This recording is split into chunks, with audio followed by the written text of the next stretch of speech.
Yo, what's up mga kagulong? Welcome back to my vlog. Siyempre, food trip again. Ang food trip natin for today's video ay pritong pork chop. Siyempre, bago tayo kumain, mag-pray muna tayo.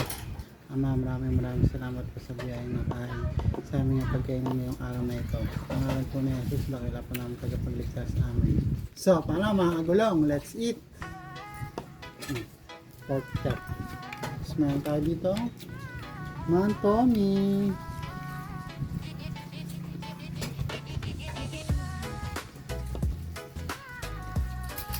First bite mga kagulong. Pag kumain si Idol, lahat natatakam. Sa bawat subo may linaw ng mga viewers niya. Laging nakaabang, pati yung mga haters niya na walang alam. Kahit simpleng ulam, nagiging espesyal dahil sa vibes niyang tunay at natural. Hindi mayabang, solid makisama, kaya marami nang sumusuporta. Kada upload ay nakakagutom, mapapakain ka nang wala sa oras. Busog ka na nga, so pa sa aliwan, ano pa, hinihintay, kainan na naman. Pagtunog intro, tara nang manood, Unico Vlog, always all good. Kain lang ng kain mga kagulong. Kung wala kang gana, ako sa'yo tutulong. Kahit simple lang putahe, nagiging masarap. Gulay man o karne, basta nasa kanyang harap. Paborito niyang pagkain, lahat ng mga gulay, masustansya na pampahaba pa ng buhay. Kaya halika na tayo ay kumain na, pakilike and follow and share na rin para lahat ay masaya.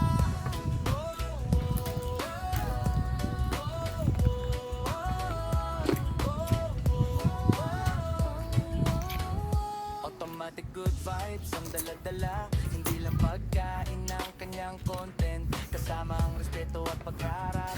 Pinapakita niyang libre ang mangarap, kapag sipag at tiyaga, laging totoo. At ang hindi mo niloloko ang tao, na kahit simpleng tao may pagkakataon. Lumaban ka ng patas, para sa'yo yon. Huwag ka mawalan ng pag-asa, hanggang dulo tuloy lang ang biyahe. Mas marami pang content ang mabibigay pe. Pagdating sa sipag, walang iwanan, lalong-lalo na sa hapagkainan. Kain lang ng kain mga kagulong. Kung wala kang gana, ako sa'yo tutulong. Kahit simple lang putahe, nagiging masarap.